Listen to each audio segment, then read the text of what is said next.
Two, and we're live. Go ahead. What's up, guys? It's your boy Mayhem Matthew and Christian Ballard of Ballard Sports Media. We are live for you on the Touchdown Tuesdays where we give our bold predictions. I don't think we got any bold predictions set up for you tonight, but some of the questions can lead to bold predictions, so be aware of that. Also, we're going to get into the Northwestern conversation just for a minute because we don't really like talking about controversial things. But as a football channel, we have to get into the nitty gritty and the downright dirty of college football. So, and then we're going to be talking about some burning questions that fans might have for 2023. And then we're going to talk about the SEC Media Days since it's coming up and what we want to hear from each coach at the Media Days. So, with that being said, let's get right on into it. If you like the content, whatever stream you're watching on, we're streaming from the Edom Dogs channel and the Ballard Sports Media channel. So give it a thumbs up. And if you haven't already, subscribed to both of our channels. We put out some really good content for you. So with that being said, let's get right on into it. About the Northwestern, man, I want to ask Ballard. He's going to go first. This is a really hard-hitting question, but what's your thoughts on the Northwestern controversy?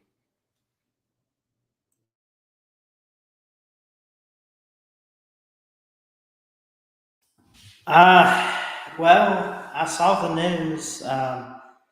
First thing I saw the news break on Uncle Lou's channel. Obviously, there were some things that were done, and obviously that it's a reflection of Fitzgerald. There's a reflection, uh, of him and his coaching, his program. They're going to keep, by the way, this reported not even an hour ago. They are going to keep the assistant coaches despite Pat Fitzgerald getting fired. Pat Fitzgerald had some good seasons, had some bad seasons, but he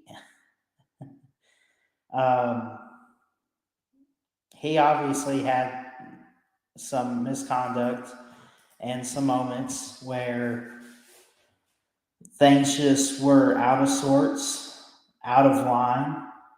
And, I think that he, it's a reflection of his leadership and how he runs his program. And obviously, something had to be done.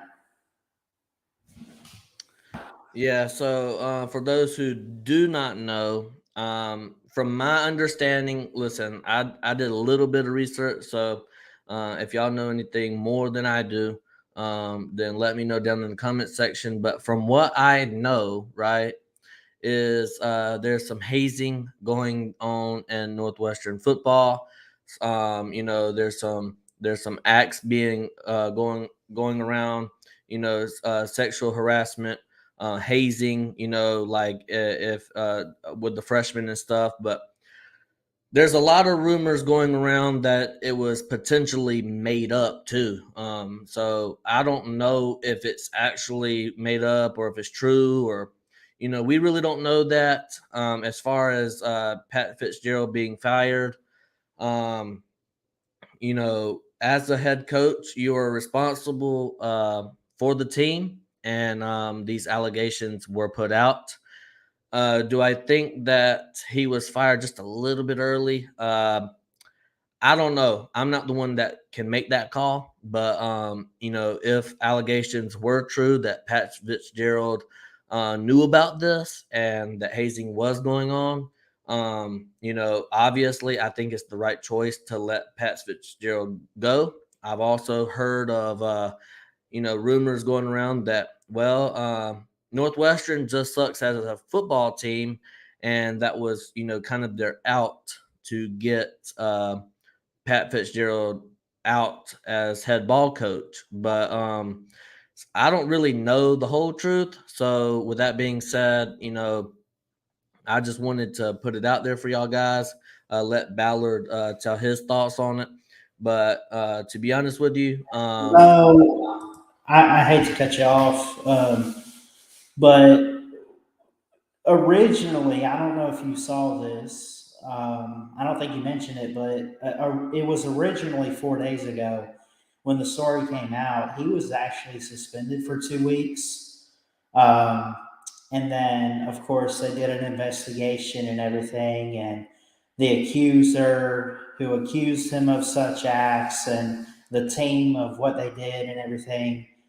Um, so the accuser came out and said something such as like everyone. I'm reading this too from an article. Everyone would just be looking at each other and be like, "Bro, Fitz knows about this because you wouldn't take that action otherwise." And anyway, I mean, he knew about what was going on, and I guess he should have suspended players. He should have kicked them off the team. He should have reported possibly to the school, to the NCAA. He should have done many different things with this situation where Pat Fitzgerald was in the wrong. And again, if I'm wrong on any of this, you can correct me, Mayhem, or anybody in the chat. He just knew, but tried to cover it up. Is that basically the situation?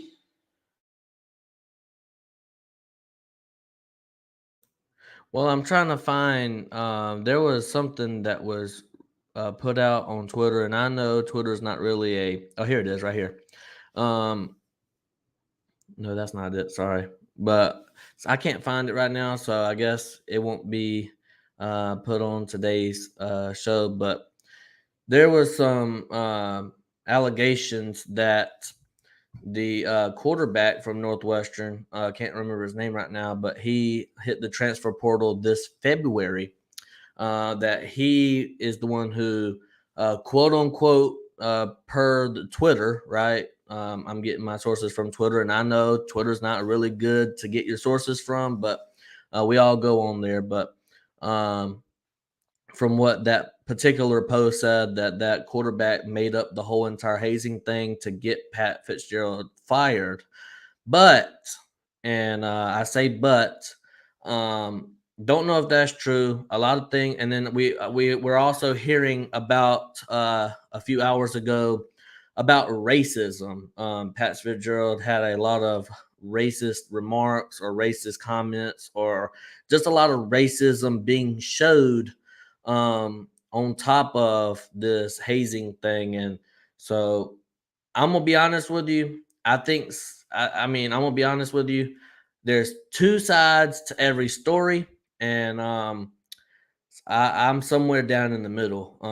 But like I said before, if Pat Fitzgerald knew about this, um, he should definitely be fired for this. But if he didn't know about it, well, he should be fired anyways because he's just been garbage down at Northwestern, and I mean, he's been there for like 20 years. It's time for a new face at Northwestern, anyways.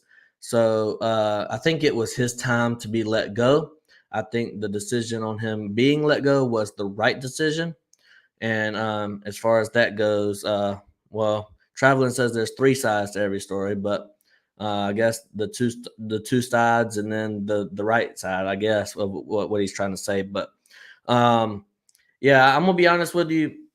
I'm on the side of yes. I think Pat Fitzgerald should have been fired. Whether it doesn't matter. I mean, it does matter, but it as far as like whether you want to fire him for the hazing or just the terrible football record or the racism or whatnot, he needed to leave Northwestern. He was there too long. Yeah, I mean, and it's not even that he was there too long. I mean, I get what you're saying by that, but like, he's been a below 500 coach for a while, and he's had some issues of trying to make bowl games and not winning the division. let alone not even competing in the Big Ten. I get what you're saying there, but this was the icing on the cake, this whole investigation. And obviously, he packed his bags and hit the road, Jack. Yeah, Christian Ballard just pretty much summed up what I said because sometimes I can get my words tied up there. But enough talking about this unfortunate situation. Do you want to get into some burning questions, Ballard? We got a lot of them, bro. Let's get to it. All right, let's start out and let you start off with the answers. But let's start out. Can Garrett Riley help Clemson get back to title contention?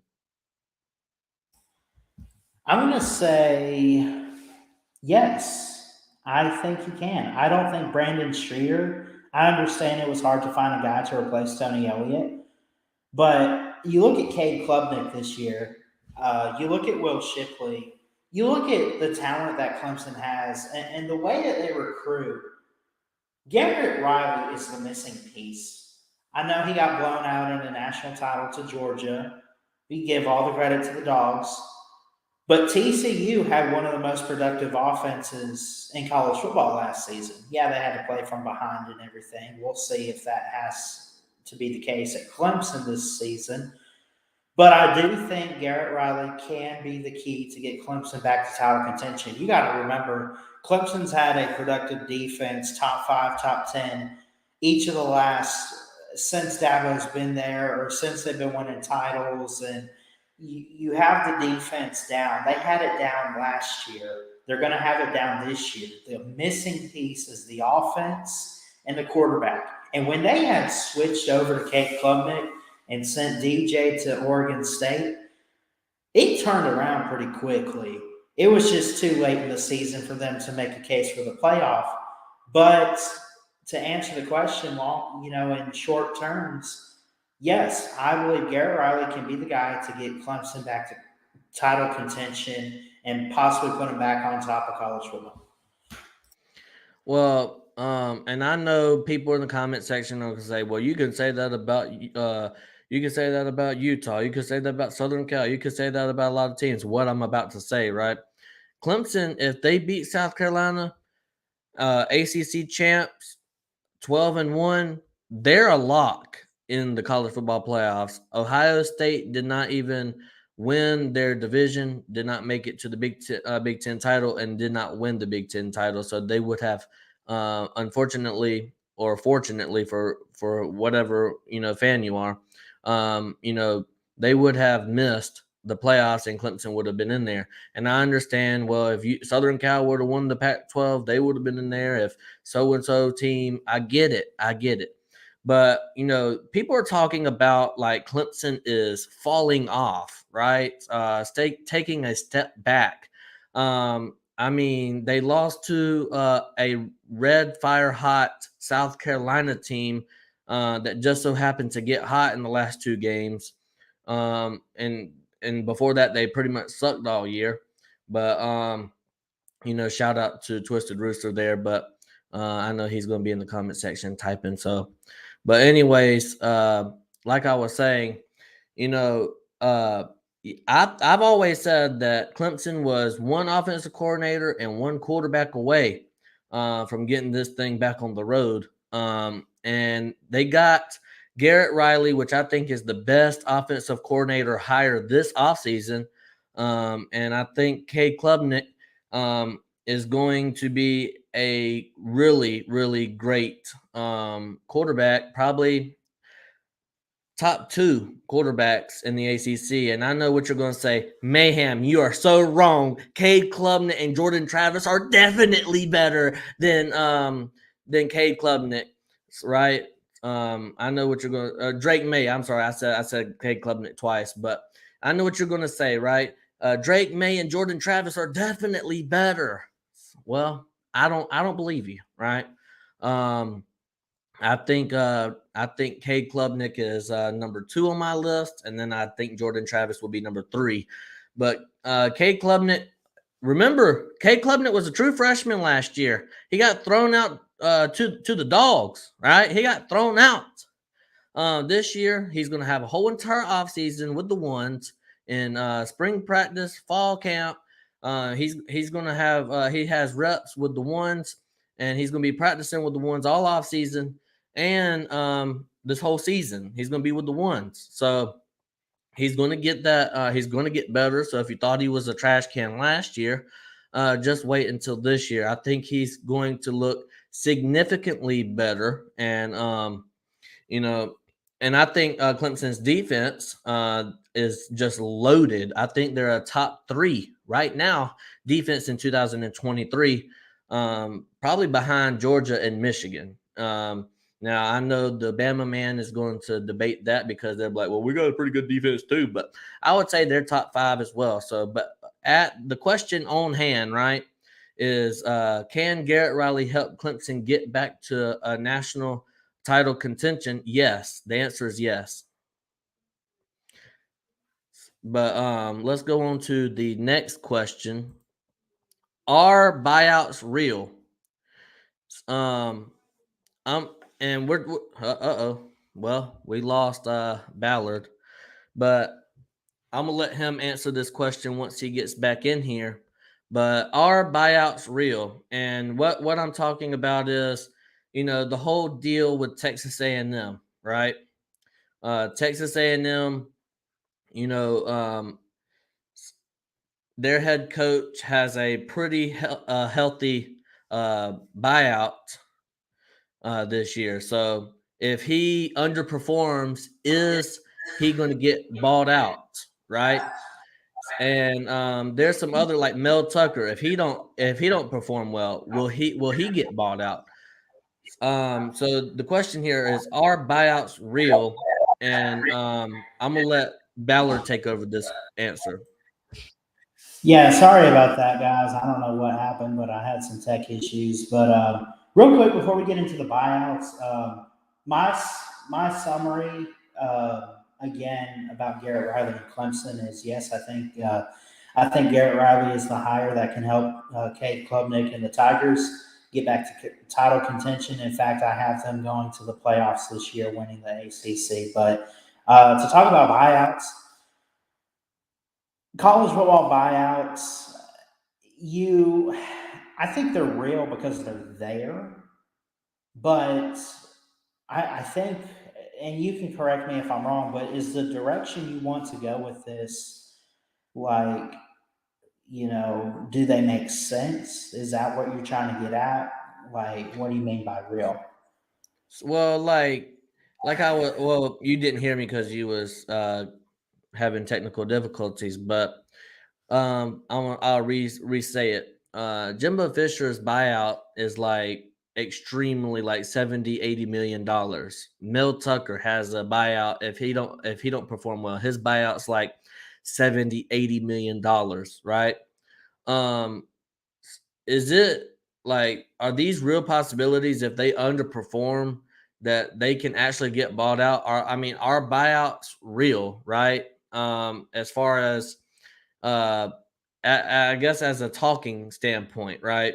If Texas A&M goes 5-7, is Texas A&M going to actually buy out that 70 million? I mean, if Mel Tucker goes 3-9 with Michigan State, are these buyouts like quote unquote like real? I mean, as far as like I'm talking about the bigger So, buyouts. so yeah, I see what you're saying now. Like, I think if a school has the money and they set up a buyout for a coach and saying, like you mentioned, Jimbo or Mel Tucker, you got one of those guys like 80 million if they underperform and the school's fed up with them, can they buy them out and send them packing? I think they are real. I think it's a real deal. I think you've seen it before. You've seen where teams can't afford to buy out. You remember Gus Malzahn at Auburn a few years ago after 2017.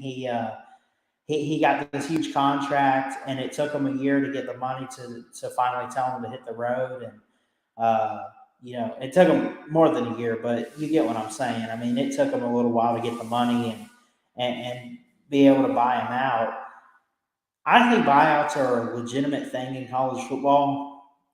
I think we've seen it happen, and the direction it's going, that's a good question here. Do you think that's the trend for college football today, that we're going to see more coaches get bought out instead of just getting fired on the spot? Do you think it's going to be one of those things where they're getting paid all this money, they're underperforming, and the universities say, well, we have the money to kick you to the curb? Well, I'm gonna be honest with you, man. I think it's a lesson to be learned from jumping the. I call it jumping the gun, right? Um, just because you go 8-4, 9-3 one season, oh, let's give you $100 million for 10 years. Yeah, let's do it. Sign this. And then the year before that, you go 6-6. I mean, I think it's a lesson to be learned for these colleges. They need to learn from other colleges' lessons. Because I really do believe if Jimbo did not have that buyout, I really do believe he would have been fired. His butt would have been gone last year. And we would be talking about a new head coach coming in for Texas A&M. I really do believe that. I don't think they would have stayed. He just signed a number one class, had probably the most talented roster in the SEC West. And I know the Bama man is going to say Bama is the most talented, and that might be true. So second most talented roster put together. And it's just crazy to me. Our buyouts real. I think they are real to a certain extent. I don't think Texas A&M is going to buy out $70 million. I just don't. I see in the comment section, Twisted Rooster, shout out to him. He said Michigan State doesn't have that kind of booster money, and I agree with that, right? So I think to a certain extent, buyouts are real. That we saw with the Auburn, and LSU. LSU had a buyout of $17 million. So I do think it depends on the buyout. But let's get on to the next question here. Penn State is loaded this year, but is there a path to the college football playoffs? And I'm going to go ahead and answer this question for you because I am very high on Penn State. I'm very high on Penn State. I love Penn State this year. I do think Penn State is going to beat Michigan. And this is how I got it set up. I think Penn State beats Michigan. Michigan beats Ohio State. Ohio State beats Penn State. But there's a catcher, right? I think Ohio State loses to Wisconsin at Wisconsin, right? I think that's going to be their trap game. I think they're going to fall. And I think Penn State, with one loss, gets into the Big Ten championship because they're going to have that win over Michigan, and two losses in the conference for Ohio State's not going to be able to make it. So I think Penn State makes the Big Ten title and wins it and punches their ticket to the college football playoffs. What's your thoughts? I felt like you just threw a bunch of algebra problems at me with that explanation and scenario. So I think Penn State, as it says right here, Penn State is loaded, but is there a path? There's absolutely a path. If there's any year James Franklin has a chance to do it, they lost Sean Clifford, and that's it, right? I mean, don't they bring back Mitchell Tinsley and Harrison Wallace, and they got some good receivers. They got some good defense. They got a 5-star in Joe Alar. They're loaded. But is there a path, as the question states? I think there is a path. They got to open the season. They're already favored by 19.5 against West Virginia. And they play Delaware. And they play at Illinois. Most likely they're going to be 3-0 going into the home game against Iowa, which will be Big Ten on CBS action, debut of that. So I think that there is a path. They have to, what gets me, even though I'm not high on them, going to Columbus to face the Buckeyes in week, I don't know if I want to count that. That's like week 7. And then you got to host Michigan late in the year in November, and you got to travel to Michigan State. I have questions. What's Michigan State going to look like late in the season? Where is Michigan going to stand? Is that going to be an undefeated matchup? Because before the Michigan game, the only upset, or not even upset, but the only loss that I see for Penn State is possibly the Buckeyes on the road. Even though I'm not high on Ohio State this season, it's still a tough place to go. And Ryan Day, I'm not even going to, I don't want to say he's a great coach, but he seems to know what he's doing. So Penn State is loaded. There is a path, but I would be cautious about it.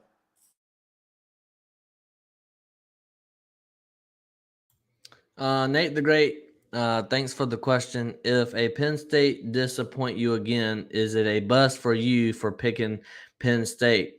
I don't think it's a bust. I think it's a very good prediction there because last year they went 10-2. Their 2 losses was to Ohio State and Michigan. You got to believe that they're going to at least beat one of them. And just like Ballard said, I do believe they're going to lose to Ohio State, but I do think Ohio State loses to Michigan and Wisconsin. So that's 2 losses for Ohio State. And then I think Penn State beats Michigan. So we're going to have a thing where Michigan could go 11-1 and miss the Big Ten title. And I think we could have 2 11-1 teams in Penn State and Michigan. And so I don't think it's going to be a bust. I think at worst they go 10-2 and lose to Michigan and Ohio State again. I don't think they get any worse than that. So that should answer your question there. I do want to react to this. Read that for me. Flamin' Sports Media. Love you, brother. Thank you, everyone who showed up tonight. But Flamin' Sports Media says, I think Florida State is being overrated this year. Yes! Yes! Yes! Yes! Yes! Okay. Yes! Hey. There is some hype. There is some hype about Florida State possibly making the ACC title. There's even been some playoff hype. I gotta agree. I like Florida State. I like the way they're going. I like the trajectory. I like Mike Norvell. But like I said, I've been saying this whole time. I like Clemson for the ACC. Now, could they play Florida State? They might even play. I'll tell you where I stand with Florida State. I can't decide between them or North Carolina on who Clemson's going to play in the ACC title. That's where I stand with Florida State. I don't even know if they're going to make the title game.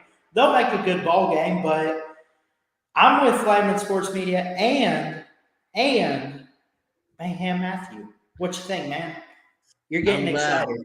Yes, I am, because a lot of people are finally realizing that Florida State this year is just a fraud. They're frauds. Just like NC State last offseason, we heard that they were going to go 10-2, beat Clemson, go to the ACC title, and win it.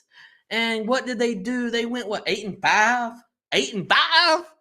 Come on now. I see something. If Florida State, man, want to say they're going 9-3 and potentially get to the ACC title, because they do not have, remember, they don't have divisions anymore. So that will help Florida State getting into the ACC title. But can a 3-loss ACC team get into the title game? And I say yes, because, Florida and LSU are both on that Florida State schedule. So you could potentially. I'm going to bring up real quick their schedule. So first off, ESPN's got it way out of order. I mean, it's all jumbled up. But like you said, Florida State has to open neutral field with LSU. I like LSU over Florida State in that game. Yes. Even though I like Florida State this year, I do. I mean, I'm not going to deny that Mike Norvell is a good head coach and that he's probably going to have a good team. Then they play Southern Miss. You're going to beat them. Okay, I give you Virginia, that. most likely. Again, it's out of order. Oh, here we go. Back-to-back road games after the first two. They go to Boston College and they go to Clemson. They're not going to Death Valley and winning. Yeah, they're not going to Death Valley and winning. So that's a loss. I would say that they beat Boston College. And then what's the rest of the schedule? North Alabama in November. I mean, that's a win. Southern Miss is a win. Virginia Tech, Syracuse. I'll say this. Now, I don't. Did you watch Uncle Lou's Clemson video? Yes. Okay, he had Duke upsetting Clemson. Now, Duke's going to be pretty interesting this year. Florida State has to host Duke. They also host Miami, but they go on the road to Pitt and Florida the last week of the season. And I'll say this. Okay. A lot of people are clowning me because I picked Florida to upset Florida State. Wow. Watch out for 2 games in the ACC. I'm not saying that they lose both. I am not saying that they lose both. But watch out for at Pitt and watch out for Miami, okay? Remember, I believe I need to do my research, but I believe it was just a couple of years ago Miami beat Florida State at Florida State, and they whooped their tail. Yeah, absolutely. So who's next? Let me see. So we talked about Penn State is loaded, but is there a path? Then we got off on a tangent of Florida State. Hold on. Oh, here we go. Tennessee stock is rising, but will it hold? You came up with this one. You care to evaluate on this? 1 second. Okay. Sorry about that. So yeah. So Florida State in the COVID season beat them 52-10. Miami beat them 52-10. So but anyways, what was it? Tennessee stock is rising, but will it hold? I gotta get this off my chest. Florida State is a fraud. Okay, Florida State's a fraud. That's all I gotta say about that. Y'all know how I feel about Florida State. They're going 8-4, 9-3, and they're going to be on their merry way. But anyways, getting to Tennessee, another one of them frauds in college football. They really thought that they were going to win the East this past year. Woo! Anyways, Tennessee stock is rising, but will it hold? Well, under Josh Heupel, he's doing some really good recruiting. I think last time I checked, he was top 15. I think he was number 11 according to 247 Sports. But we also got a long way to go in recruiting as well. But will it hold? I think it'll hold, but it's not going to rise to no playoff berth or national title contention. Or I don't think it's going to rise that far. I think it's going to hold pretty much where it is. I think they go somewhere 9-3, 10-2. Again, I think Joe Milton. The only question I have with Joe Milton is can his accuracy? I mean, everybody knows that he can throw like 70 yards downfield on his knees. So it just, can his accuracy get better in 2023?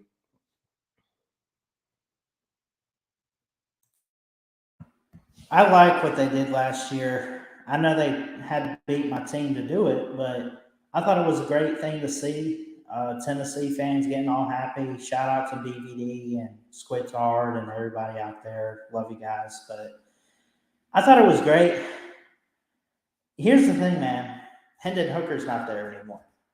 Jalen Hyatt's not there anymore. They got Squirrel White or whoever comes back, and they got Joe Milton.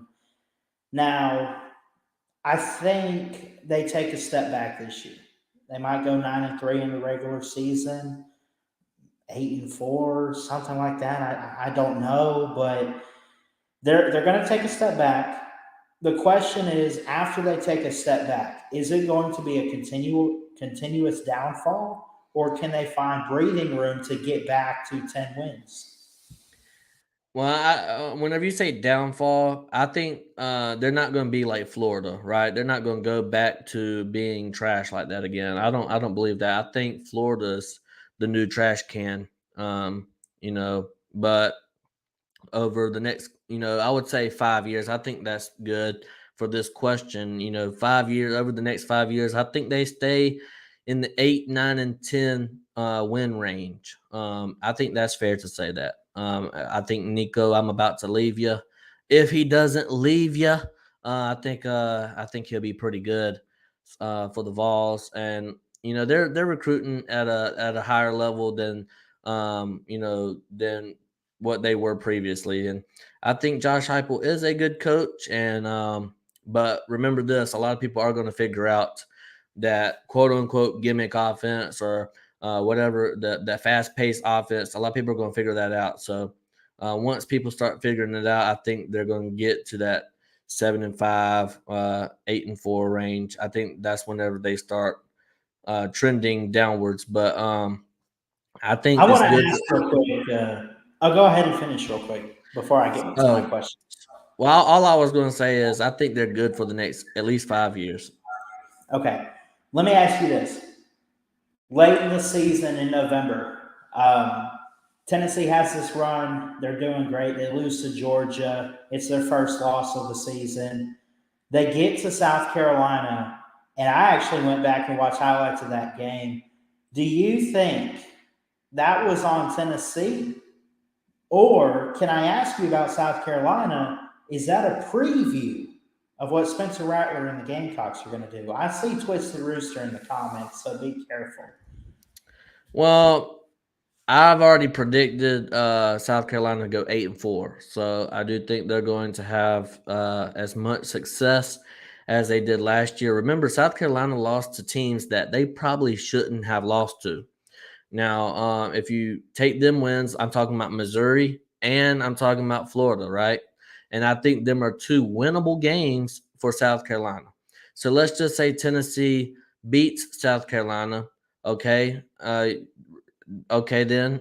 And then maybe some other team beats them. So they're still at 8-4, right? Let's just say Clemson beats them because I do think Clemson is going to beat South Carolina. So let's just say Tennessee and Clemson beat them. Okay, exchange them 2 losses for 2 wins in Florida and Missouri. You're still at 8-4. So I think Shane Beamer got them guys looking at an 8-4 record with Spencer Rattler. I think Spencer Rattler is going to definitely be more of the same type of guy he was towards the end of the season than he was at the beginning of the season. And I do think their ceiling could be like 9-3. I'm really high on the South Carolina Gamecocks, and that is a first for Mayhem Matthew. I like it, man.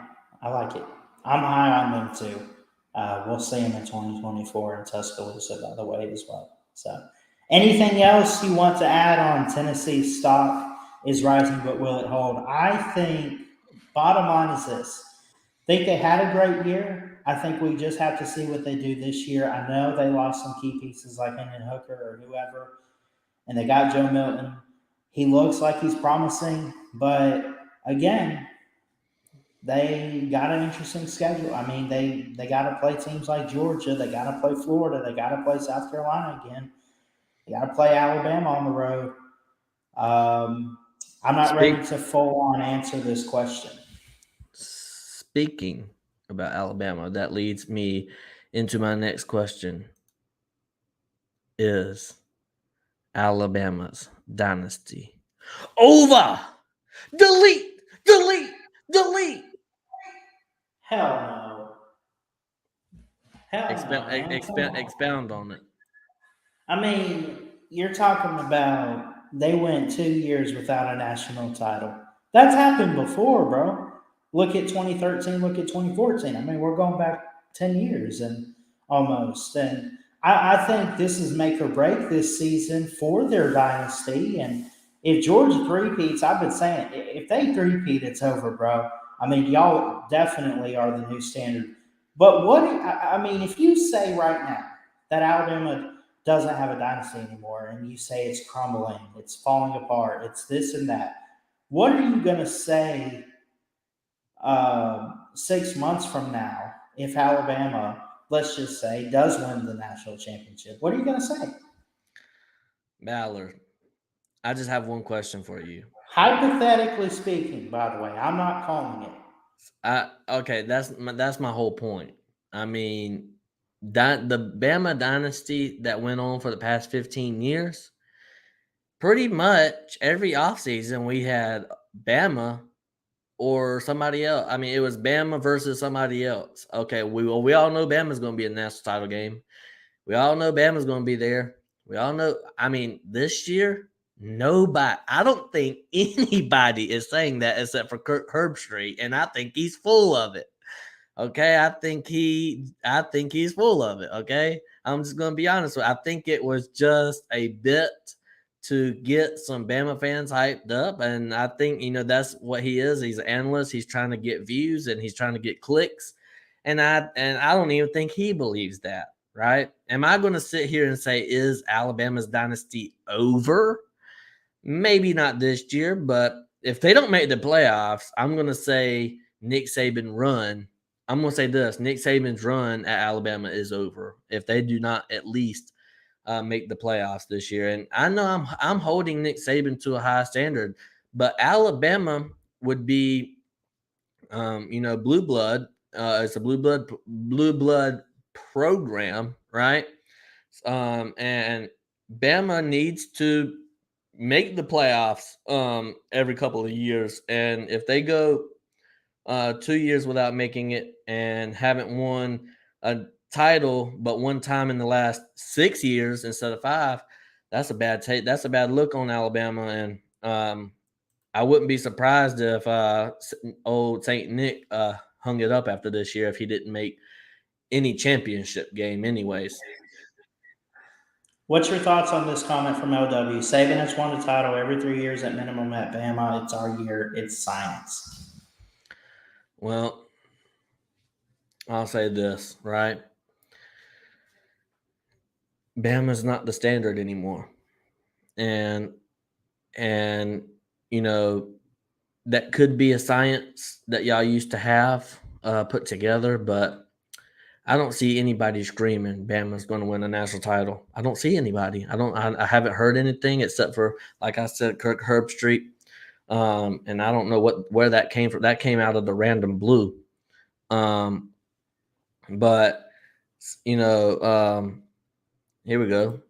Harry Leg. Herbstreit is selling college football for ESPN as they hold the SEC TV deal. So there you go. Nobody really believes Bama's winning a national title this year. Now, 6 months from now, like you said, if they win a national title, which they're not, but I'm just saying, if ands or buts were candy and nuts, we'd all have a Merry Christmas. Okay. And I'm gonna have Merry Christmas anyways because my Georgia Bulldogs are going to win the SEC championship and go on and get into my playoffs. So go for 3-23, baby. But anyways, is Alabama's dynasty over? I would give it one more year. I would give it one more year. So with that being said, got any more comments on this, Bama man? I mean, I get what you're saying, right? Like, the dynasty is not yet over, but like I said, if something happens this year, like a Georgia three-peat, or if Alabama doesn't even make the playoffs, I know you think it's not going to happen, but I'm just saying, like, you're messing with the GOAT, bro. You're talking to Nick Saban. You're talking about Nick Saban. You're talking. I mean, think about all these other. look at. All right, let's talk about history lessons. Right, Penn State's old ball coach that was winning them national titles. Look at Steve Spurrier. Right, whenever he got past the age of 70, what were they doing? You know, I don't think they were out there winning national titles. And didn't now correct me if I'm wrong. I think Bear Bryant retired at the age of 70. If I'm not mistaken. So 69. 69. Well, Yeah. I mean Saban's older than that. So that just proves my point there that once you get over 70, I think college football competition is rising. I think talent's getting bigger and better than it was 10 years ago, right? Um, so if you ask me, I'm going to be honest with you. Last year's, I'm going to make a bold take. Last year's Bama team that did not make the playoffs or the SEC championship or win their division, right? I think last year's Bama team could beat 2011's Bama team.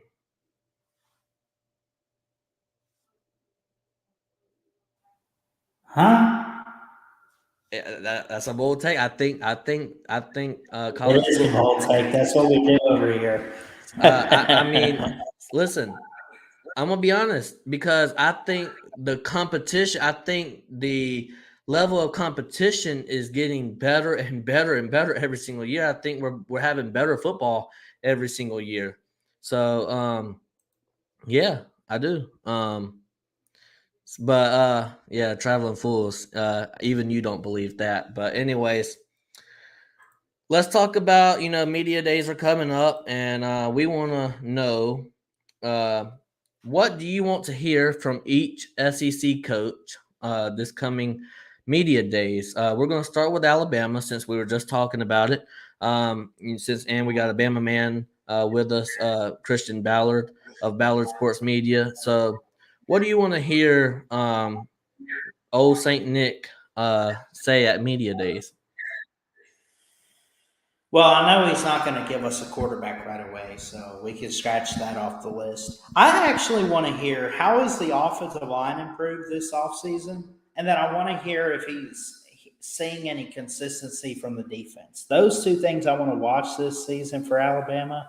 Those are two things that I hope he gets a chance to address this year. And if he's eating any oatmeal cream pies, but we'll save that for another day. And we're going to go to the Georgia Bulldogs. I want to hear what I really want to hear is his hunger. I want to hear his hunger for another national title. I want to hear his hunger whenever he said, "We will not be hunted here at the University of Georgia." I want to hear that same fire lit under his tail. I want to hear that same fire, okay, that was burning just 2 lovely years ago. I want to hear that fire that we seen last year when we went 15-0. And I want to hear that fire this year as we set to three-peat in 2023, okay?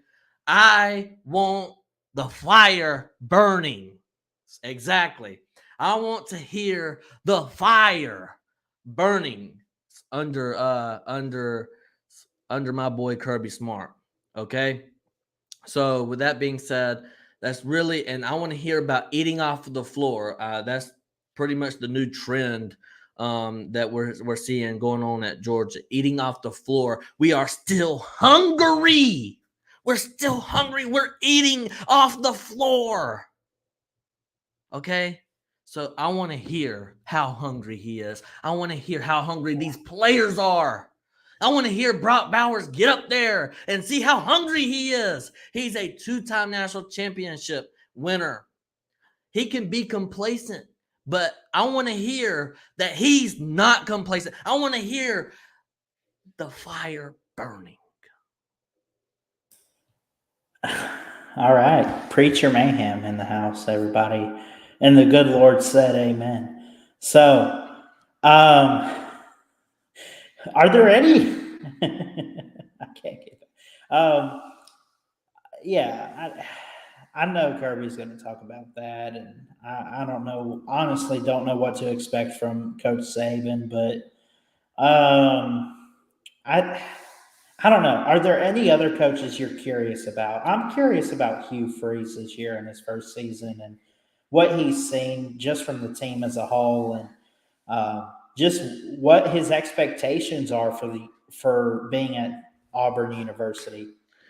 Yeah, I want to I think what I want to hear from Hugh Freeze is um well, I really don't want to hear nothing from him because, I want Auburn to go 0 and 12. But as a college football, person that talks about college football, as a fan of college football, I would love to hear Auburn, Hugh Freeze talk about the next step, right?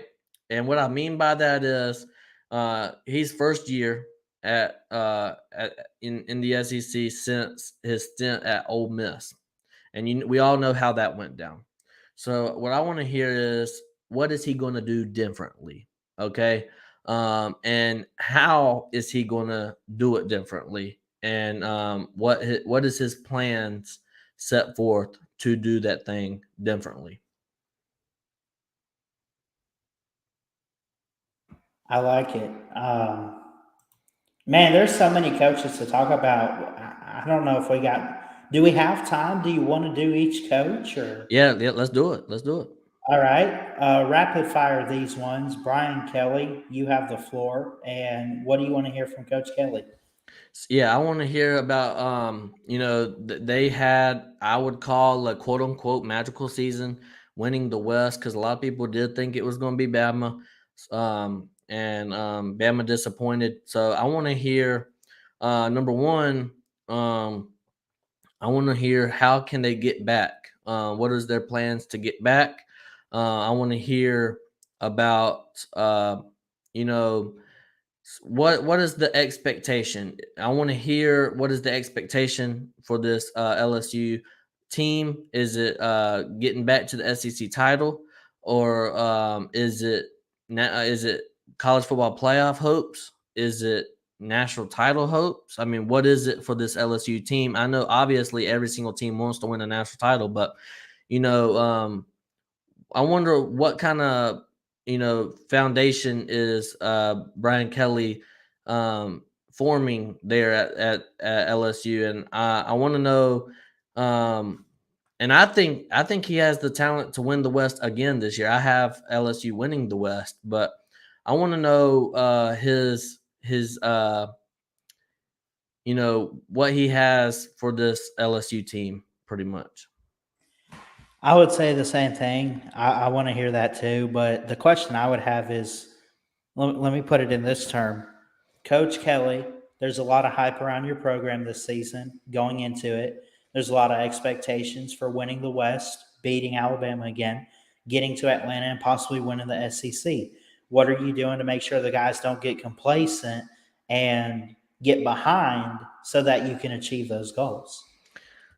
Yep, I like that question. And I was reading something the other day about Brian Kelly said, well, they might not be a playoff team in that, but they hope to contend for the SEC. So that would be a big question I have for him about clearing up that rumor, if he said it or if he didn't say it.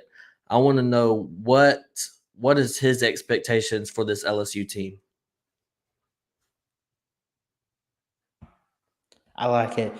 Who have we done so far? Well, you did Kirby. We talked about Coach Saban. We did Brian Kelly. And Hugh Freeze. Let's go to Josh Heupel. He's at the podium. What are you asking? Yeah, I'm just asking him, brand new quarterback, Joe Milton, lose a couple of receivers. How are you going to have that offense flying like you did last year? And how are you going to overcome the defensive issues that you had last year? You mentioned the defense. I'm going to go to the stage and hand him the microphone, I want to actually ask him about the defense because, you know, he had those games. I mean, gave up 60 something to South Carolina, gave up 50 or 48 to Alabama, even though he won one of those games. But the games that he won, he still gave up a lot of points. So I want to know how he's addressing the issues on defense to get this team ready for the football season. For sure. Let's go over to Florida. Billy Napier's at the stand. What are you asking him?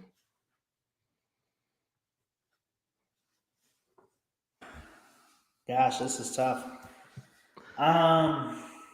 Let's try to be serious with these two, by the way. Let's try to be serious. Just what's the plan to make a ball game? I mean, how are you going to overcome the challenges and the doubt in the off season? And how are you going to make a ball game? That's what I want to know. Because what did they go last year? 4-8, 5-7.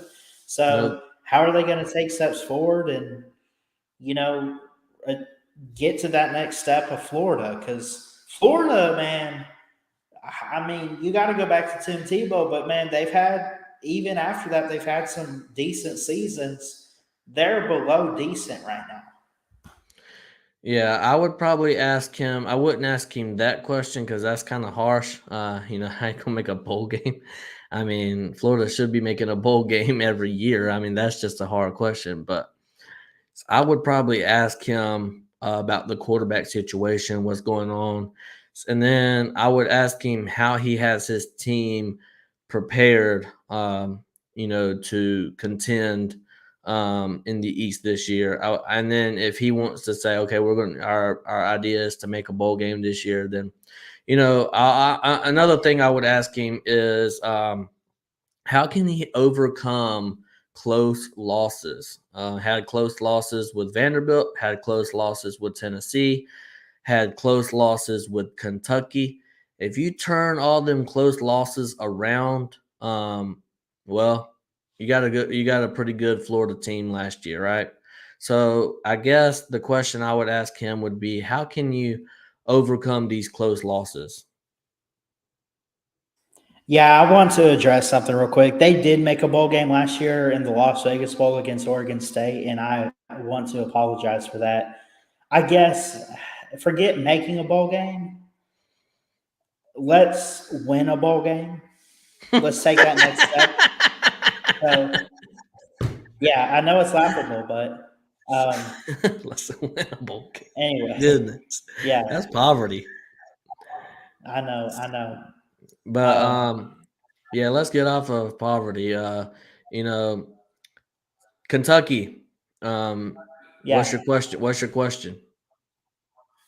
What's the transition going to be now that Will Levis is gone? How are they going to handle the offense? That's what I want to know.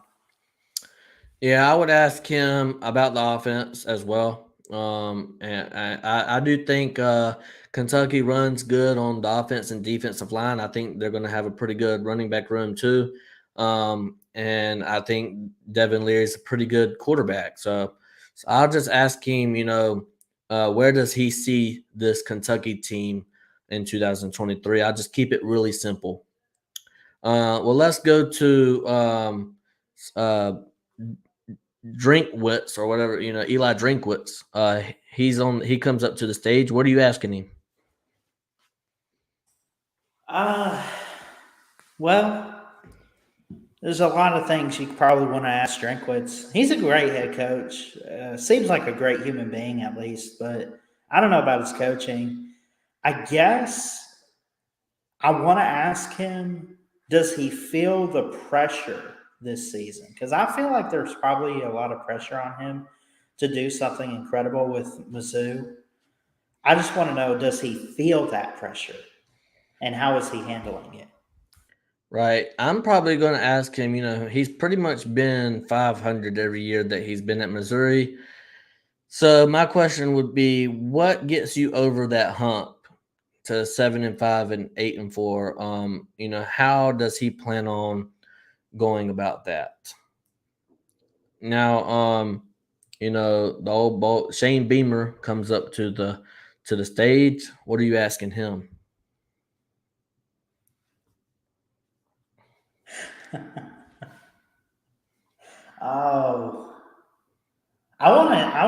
ask what Twisted Rooster would ask.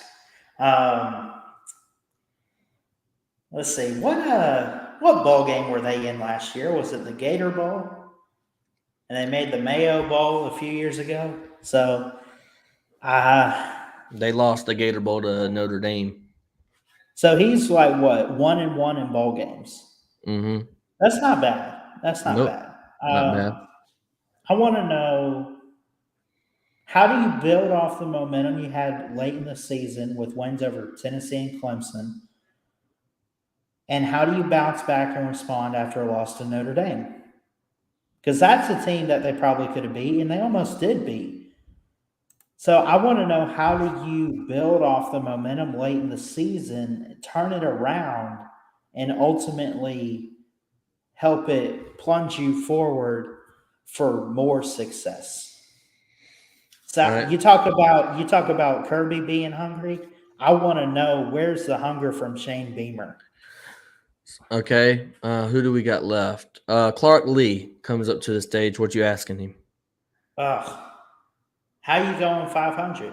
How are you going 500? I want to know, how does he get to that? I'm saying, Coach, you're in a great position right now at Vanderbilt. Obviously, this program's been through a lot. What's your plan? How are you going to get to that next step to overcome the challenges that Vanderbilt has been through?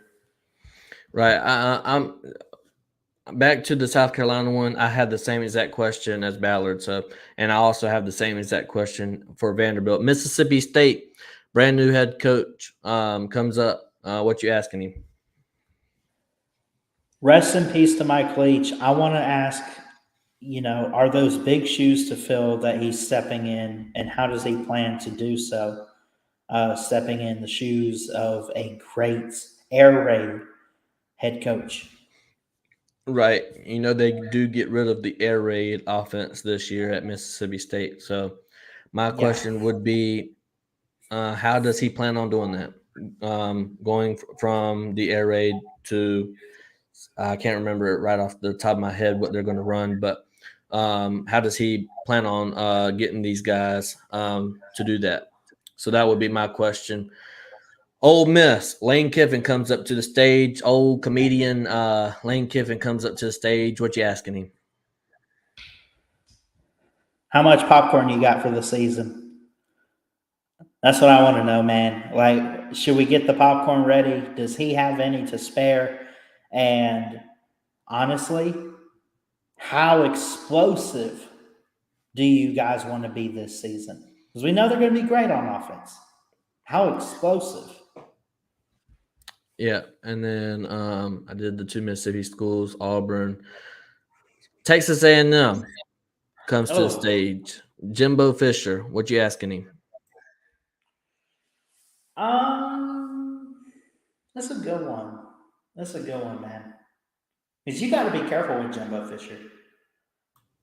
I'm gonna just ask him straight up. Can I ask him about Nick Saban? How he feels about Nick Saban right now? Or are they done still?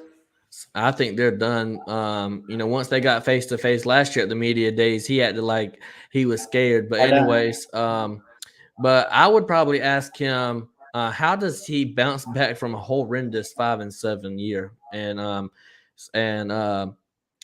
does he feel pressure? I know he. I know. I want to ask him. I just thought of it, but I'm going to change what I asked Jimbo real quick. So I'm going to ask about his relationship with Bobby Petrino and what he's seen since Petrino's come in, because I think that was a good pickup. Yeah. Another question would be: are you going to let Petrino actually do his job, or are you just going to kick him to the curb in big games, and you think you have the game won? Are you going to let him actually utilize the offense?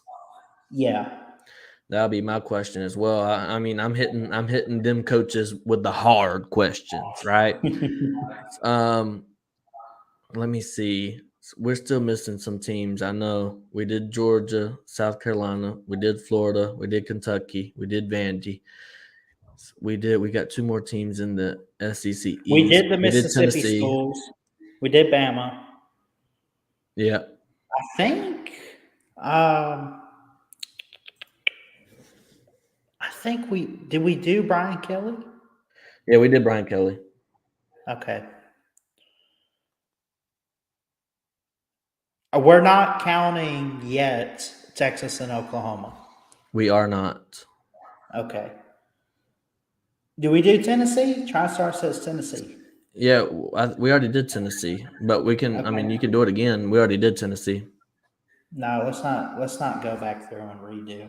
Let's just leave it at that. I mean, we've had some good questions tonight for the coaches, and I'm always pumped up for media days. It's like what 3 days, 4 days of coaches, and I think Alabama's usually on Wednesday. I think they're on Tuesday this year. So we forgot one team. What? And that was Arkansas. We forgot Sam Pittman. How could we forget, man? I feel bad. I would ask him, you lose pretty much your whole entire coaching staff. How are you going to build that back? Is KJ going to be good for this offense and the defense? I would just ask him, how is he going to turn this program around after a disappointing season last year? I want to ask how he wants to utilize KJ Jefferson this year in the offense, because I think if they could get that down, they're due to win a couple big time football games, make it to a bowl, and who knows, maybe win a bowl game this year. I want to know, how do you utilize the quarterback? We did Mississippi State, Jerry. We did, but I was getting notifications that some people might want to hop in for a few minutes. That's up to you. So I'm gonna let you make that call. So we can do it. All right, because I got time today, so I got plenty of time. So we're gonna drop the StreamYard link. If I can drop it, there we go. You want to come in, talk some college football, be our guest, hop in the StreamYard link, and talk your best or worst college football. If you got anything for the program, now's the time. We're going to leave that open for a few minutes. But so real quick, before we get someone in here, I see TriStar, but Nate Frazier is a 5-star running back. Yep, and he is predicted to come to my Georgia Bulldogs. Is he predicted there? Well, I'm predicting. I know he's got this. He's got Texas A&M. He's got Bama, Georgia, Auburn, Nebraska, Oregon, Miami, and Tennessee as his top 8. What's up, TriStar? Who is this? Nate Frazier. I couldn't hear you. I had to turn it. Pritchard? Nate Frazier is a running back. Oh, Nate Frazier. Okay. I just had to clarify. I was like, okay, yeah, he like a 5-star running back or something? Yep. Yeah, I don't know anything about him, so I can't say. So unless I kind of know where he's visited the most and whatnot, I'm not going to make any kind of prediction on it where I think he goes. The guys I think Tennessee lands is Jordan Ross, Mike Matthews, Spillman. I think we're about to get that running back out of Arkansas, who was actually, I think he was committed to Arkansas at one point, then he decommitted.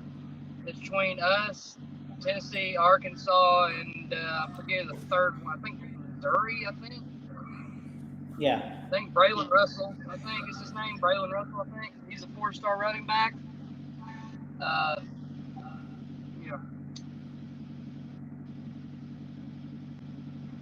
Yeah. So what you got for the program, TriStar? Not much. Of course, sitting here in my lovable green monster truck. We got a brand. I don't think Harry Leg's ever been on this stream, but here he is. Harry Leg. What's up, Harry Leg? How are? He's been on my channel before. It sounds like you're out in the woods. Uh-oh. Yeah, them cicadas are going off. There we go. Alright. Yeah, y'all hear me now. How y'all doing tonight? Good. With respect to the coaching things and questions and whatnot, that was pretty good. Y'all did a good job with that. Congratulations. Good Lord, what's going on here? I just lost everything. Oh, I know what's going on.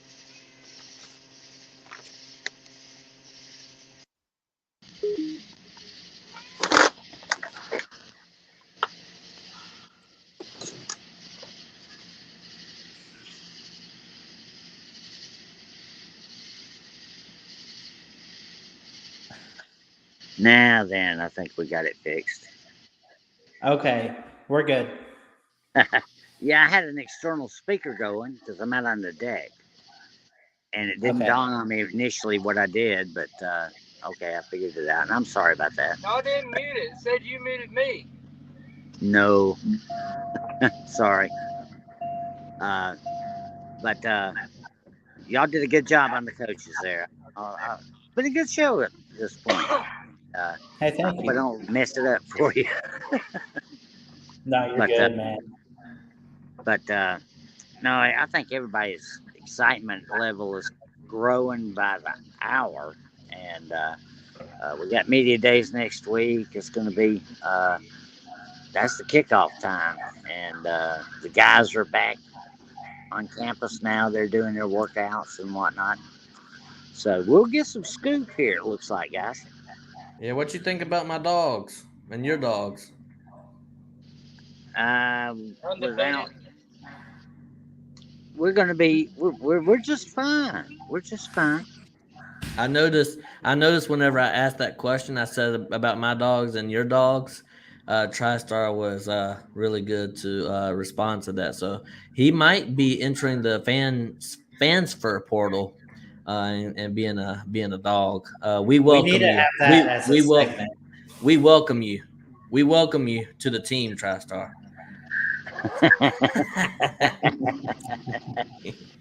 Where are you at tonight, TriStar? Iowa. Iowa. Yeah, I'm not too far from Iowa City right now. I'm just taking my 30. I stopped and get me a drink because if you don't know, I put Barks root beer in this son bitch. Yeah. Hey Harry. Anyways, Hey Harry. Sir UGA says, "Is there a good drip tonight?" A good what? Sir UGA asked you, "Is there a good drip tonight?" I think he's talking about, are you dripped out? Like, are you wearing nice clothes? I'm guessing that's what he means. Because usually when someone says good drip, usually means like they're wearing like a suit and nice clothes. He also asked, "Is Harry Legg manning the shine still?" Absolutely not. No, that's not where I live. Lord have mercy. Woo. That would not be cool. But He said he was talking about moonshine. yeah, I know what he's talking about. And No, I yes, think yes, we're I talking have about been. bubble gum. I have been, and my brother has had still. So I want to ask you, Harry Legg, what would you say to Kirby Smart if you had a question for him at the media days? What would you say? I would probably. Oh man, please. About the only real question mark in my, well, I've got several. I've got enough question marks about our team, the Dogs, than y'all probably do. But there is really and truly not a thing that I see in the starting two deep that concerns me in the least. And so it would, I'd really have to think about that for quite a while before I could come up with something that he would even respond to. You know, Right. Kirby is. Right. Man, you do better getting information out of a stone than him. Right. So what about you, TriStar? Let's do that for Tennessee. What would you ask Tennessee or Josh Heupel? How long is Kamal Hadden and Jalen McCullough going to be on the field? Because to me, those two should not be starting. But I feel like what it is, they're gonna have him start at first to give him a chance. But I want to see, like John Slaughter, Ricky Gibson, some of these young guys we brought in who I think are better. But you don't want to throw out a true freshman, throw him out to the wolves. So Right. we'll see. I want to see our secondary get better. I'm not worried about our offense. Our offense will be fine. Our front seven is going to be pretty good. It's mainly can the secondary improve. I think if our secondary can get better and not get beat by slow wide receivers, I think we'll be okay. Now, I want you to answer this question that we had up here. Tennessee stock is rising, but will it hold? And I'm gonna give you like a 5-year span. Okay. Next 5 years. Yes. Yes. And is it going to keep rising, or is it going to hold where it's at? This year we'll be able to more easily determine that. I think if they go out and they continue what they did last year to show last year was not, well, you had Hendon and you had Jalen and all that stuff, because a lot of people forget, going into last year, people were saying, in terms of Tennessee fans, do we have another wide receiver besides Cedric Tillman? And, we brought in Bruce McCoy. He kind of bounced around team to team, had some off the field issues. He came in, he was pretty good, but granted, though, last year he played most of the season injured, so he wasn't really 100%. So I expect to see more production out of him.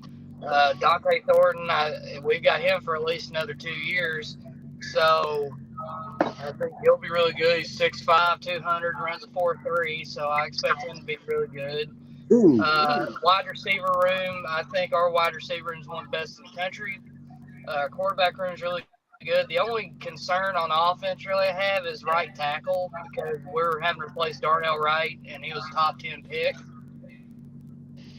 Other than that, I don't really have any concerns. Like running backs, we're very good at running back. I think our running back room is actually a little underrated. And what you think? What you think about the recruiting? I think last time I checked, they were like 11 or 12. Yeah, and the way we're trending with guys, like I said, Kamarion Franklin, Jordan Ross, Mike Matthews, Spillman, and I think we still get Amari Jefferson. That's 5 guys that are, I think one's a 4-star and the others are 5. Now, Harry Legg. Yes, sir. You there? Yes, sir. Do you follow recruiting at all? Oh, I do. So he mentions Mike Matthews, and I've heard Mike Matthews to Tennessee. I've heard Florida. I've even heard Clemson. I've heard Georgia. So where do you think Mike Matthews falls? Do you think he could possibly go to Georgia, or you think he's leaning somewhere else? Based on what I know now, he is still being actively recruited. But there's been a dearth of good info here about remaining targets, because we got 26. So I know that there are still 5 guys that we have our eyes on, and his name didn't pop up. That's all I'll say about it. Yeah, I think let me see. We have we're still trending for obviously Nawari, Justin Williams, KJ Bolden, Frazier, and Mike Matthews is still, in my opinion, still much in that race. But we do need to get a wide receiver, an elite one, in this round, don't you think? Yes, and there is a rumor. Tread into rumors. That's all we can go on. I mean, I'm not employed to do that or anything. Right. But, it has been intimated that there's a certain recruit, 5-star wide receiver, who is waffling, and so we'll see how this plays out. I'm not concerned about any of it. I'll be real honest with you. I'm not concerned at all about Right. how it goes from here on out. We got the Great Wall now. I'm sorry, Yeah, I totally people agree just with don't you. realize what Kirby has done. For the love, I've never seen anything like it, and I'm 67. Okay, I've been watching this sport since I was a child, and I've seen the evolution of the sport from a size standpoint, and for the love of Pete, it will be like when I stepped on the field in high school against Grange High School and looked up at every player. Literally, that's how small we were. Yeah, I mean, It's scary. yeah, I would agree with you. I mean, it's something that we haven't seen, especially at Georgia. Especially, I mean, 6 offensive linemen in one recruiting class. That's like almost unheard of. And the average is 6'7", 335. That's the average. Exactly. That's some good good recruiting, right? Well, But recruiting size. I mean, you look at the linebacker guys. You look across everybody that's been recruited. You look at them and their physical measurements. He's recruiting size and speed. And yeah, when you get big people that can run like these linemen can, I don't know if you've watched the workout tapes, for the love of Jesus. I mean, my son goes to high school here. My grandson goes to school here. He plays football, and they got kids that are 6'6", 300. They can't move. These guys are adept. I mean, they were running 3-cone drills very well. right. That's ridiculous stuff. Okay, so when it comes to the Mike Matthews thing, I've been pretty in tune with his recruiting. From what I've seen right now, you've got really now his top 3, and it's really you got the top 2, then you kind of got third, kind of hanging down there. His top 2 right now is Tennessee and USC, and then in third place, you kind of hanging around down there. You got Clemson. Yeah, I mean, I would never count out Georgia. I don't know if we're going to get it. I don't think we're going to end up with him. But I I'm thought also y'all were getting Wingo, honestly. But apparently, the story I heard was that they gave him his offer and they told him what his potential NIL deal would be, and he kind of laughed about it. And I think Georgia's backed off of him. And from what I've been hearing, he's trending heavy with Texas. So Wingo, I don't think anybody knows where Wingo's going. Yeah, I don't know where Wingo's going, but I hope we get one of them big time wide receivers. And I'm on the same thing with Harry Legg here. I'm not really worried at all when it comes to the Georgia Bulldogs and recruiting and winning on the field as well. And I think there's more national championships to come. I'm not going to say we're going to definitely win one this year, but it looks pretty good. And I don't think Kirby's done. I think it's something that just got started. I think college football accidentally let Georgia win a national championship this past year. They weren't really expected to. It was supposed to be Alabama and Ohio State, and they let Georgia win one. And I think our defense is going to be better than next year. I think our offense is going to be more spread out. I'm just excited to see what Georgia has in the future. I mean, it's looking scary for college football. But do y'all have anything else? I think we're going to pretty much wrap it up here. No, I mean, I'll say this one thing I would ask Nick Saban, old St. Nick over there. Why did you make safety hires? Make what? And Kevin Steele and Tommy Rees. Those were safety net hires. Those I've not heard one person say those were good hires. They're upgrades. Here's a little scenario. What if Alabama's defense doesn't get really much better, but you see Ole Miss's defense actually get decently better. I think that's gonna happen. I think that's gonna happen. If that happens, then what are people going? What are Alabama fans going to say? I think that's gonna happen. I think you're right, TriStar. I think that's gonna happen. I hope and pray to God.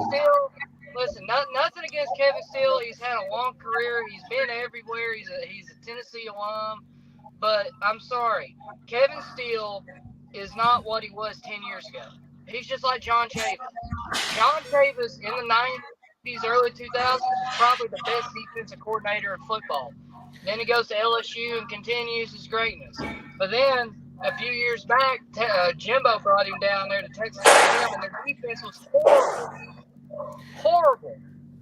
Yeah, I'm gonna make a bold claim here. I think Alabama ran off some decent coordinators, and yes, they ran them off. I think the coordinators that Alabama had last year are better than the ones they got.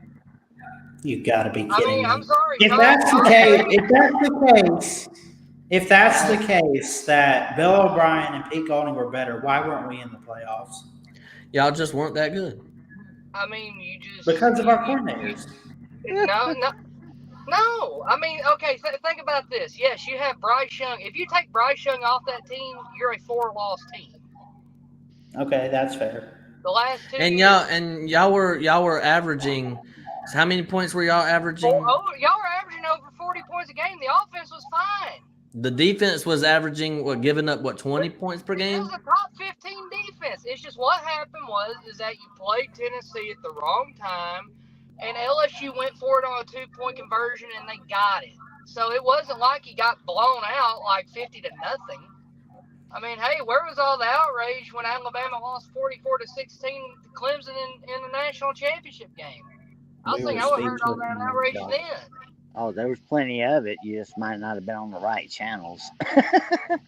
But that's my thing. And I understand, people are still, propping Alabama up because, they still got Nick Saban. But I'm just looking at what I'm seeing. I see questions all over. I mean, like quarterback, I'm sorry, I'm not confident in the quarterbacks. Wide receivers got to prove it to me because, yeah, they might be talented, but they have a tendency to be butterfingers and drop easy passes. It ain't like you got Joe Milton throwing a 100-mile-an-hour fastball at you.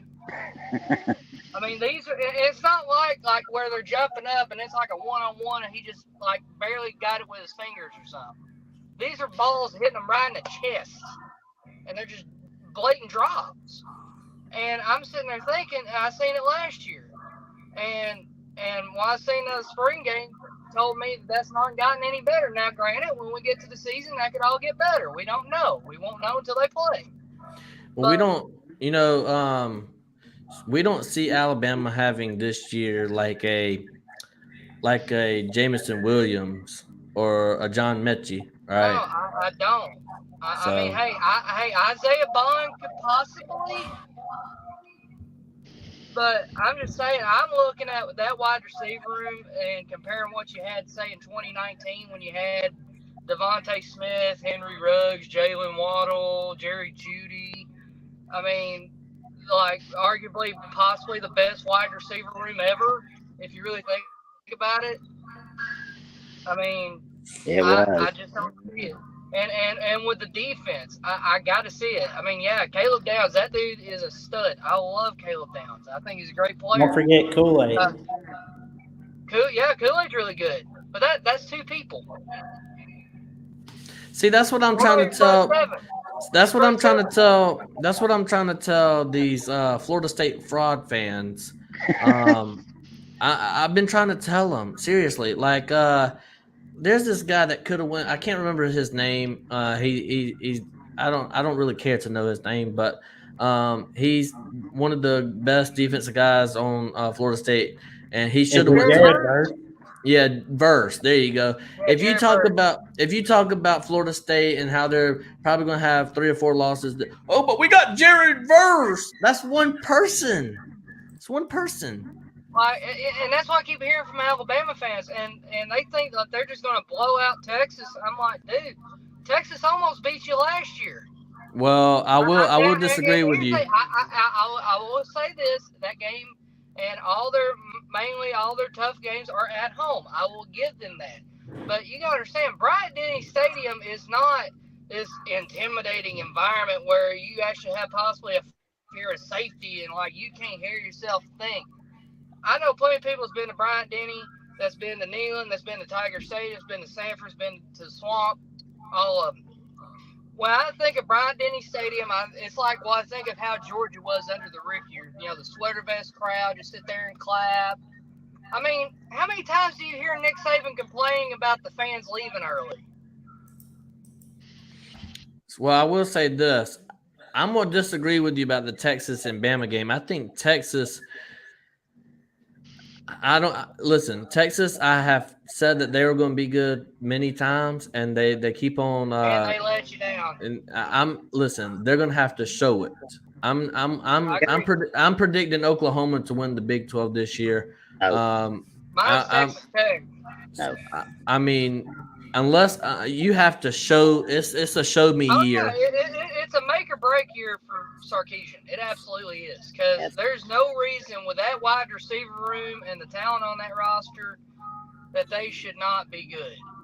I mean, because like I said, I would argue that Texas right now might have the second best wide receiver room in the country behind Ohio State. I mean, Xavier Worthy is one of my predictions to win the Blitnikoff if it ain't Marvin Harrison Jr. I think Xavier Worthy's really good. They got A.D. Mitchell. They got dudes all over that wide receiver room. It'll be interesting to see how their defense is. But again, this is where it kind of ties to Alabama. I mean, yeah, when they're playing like Mississippi State or some lower level team, yeah, Alabama can just line up and run it down their throat. But in my opinion, like if they're playing like Tennessee, Georgia, LSU, teams that can line up with them, especially a team like a Tennessee has got a high-powered offense that can score on you in 30 seconds. Like, this is what I tell Alabama fans. Now, I'm not saying you, Ballard, but like ones on Twitter and stuff. They think, oh, we don't have to have a Bryce Young and all that stuff. Well, in modern football, I'm not saying you have to have a Patrick Mahomes or a Bryce Young out there, but you have to have competent quarterback play. Same thing I tell Florida fans. Yeah, I mean, I'll go ahead and say this, right? Texas. All right. The Big 12 is going to be up in the air. I don't think there's a clear-cut winner. It's between three teams. Because I'll say this: TCU was projected to be bottom of the barrel. You're forgetting Kansas State. I'm gonna have to go with there. They're gonna be good too. TCU last year was it projected to be bottom of the barrel. Oh yeah, they were not projected to be good. And they went undefeated in the regular season. So I still think it was they caught teams at the right time. They were lucky a lot of times. I mean, it wasn't like they were going out dominating people. I mean, it was like. But they did have a good defense though to do that. To be lucky, you got to have a somewhat good defense. Well, they weren't good against Georgia. 65-7. Yeah. TCU won. What? That was like the most textbook example of a physical mismatch I've ever seen. What was you saying, Harry Leg? TCU won like 5 games the last minutes of the game last year. They had a magical season, no question and no doubting about it. But when rubber had to meet the road, they wouldn't. When they played Georgia, they got absolutely stomped. I mean, you could see it before the game started, as soon as they walked on the field. Well, like their offensive line versus Georgia's defensive line, it was like watching the All-Pro team going up against a high school team. I mean, and that's not. Listen, that's nothing against Sonny Dykes or what he's doing, but right now, I mean, that's just a physical disadvantage. You're just gonna have to scheme your way around that. I mean, But like with me for Tennessee, I'll go and tell you, as y'all have probably heard me say a billion times, I've got Tennessee at 11-1 with a loss to Georgia, and the only reason I'm not picking Tennessee to beat Georgia is because I have to see us move the ball on Georgia, which there's only been a few times the last few years anybody has really been able to move the ball on Georgia. Right. And we've been able to move the ball on everybody. Yeah, and I think Georgia's defensive line is going to be a lot better than last year's. And I think secondary is going to be unbelievable. Yeah, our secondary, I agree with Harry Legg. Our secondary is just going to be unbelievable as well. I don't care if we got rid of Bear Alexander. And I understand, he would have been he would have been good for us. But, the reason why he left Georgia was because of playing time. He was only going to be a third down guy, and he was going to be in different like packages and stuff. He wasn't going to play as much as he wanted. He wanted to play pretty much every single down, run like 64 plays per game, and Georgia wasn't going to let him do that. So, but anyways, do y'all got any final words? I think we're going to wrap it up here. Not much. Basically, like I said, my prediction is Tennessee 11-1 with loss to Georgia. Georgia goes undefeated, and as always, fuck the Tater Man. All right. Thanks, TriStar, for coming on. Any final words, Harry Legg? Yes. You're wrong about Bear. Bear was all about the NIL. If you kept up with it carefully, that's all he was about. And that's what caused the schism in the locker room, and the reason that he was compelled to leave, whether he was going to USC or anybody else. He just wasn't going to fit. He didn't want to wait his turn. That's what the problem was. Yeah, but that was probably great ball player, and yeah, we would have loved to have kept him. But Big Baby, that's who you need to remember coming. Yeah, Jordan Hall. You better believe it. Ooh-wee. Lord have mercy. The kid he's got the eye of the tiger, I think. And for sure. What I heard. So, y'all have a great evening. I've enjoyed it, and God bless you. Yes, sir, and go Dogs. Thanks, Harry.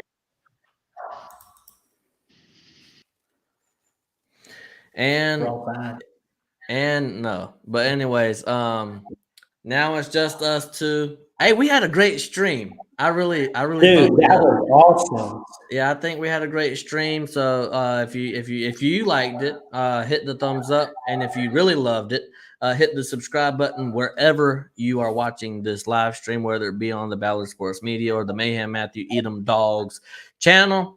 For my last words, I'm going to go ahead and say I agree with what Harry Legg said. Yes, it was NIL, but also it was a lot of playing time as well. I think it was a mixture of things. I think I do think NIL played a bigger part of it, though. I was just trying to be nice to the kid. But anyways, go Dogs, and I'll see you next time.